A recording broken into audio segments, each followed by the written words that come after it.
Billy ini terbalik dan tenggelam di dermaga Perigi Piai, Kecamatan Tebas, Kabupaten Sambas, Kalbar, Sabtu siang.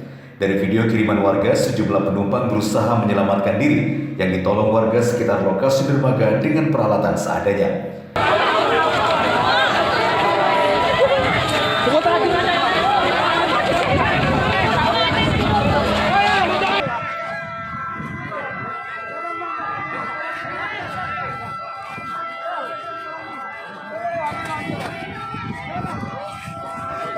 Tidak diketahui penyebab terbaliknya kapal feri angkut dari Tebas tujuan Tekarang Sambas ini.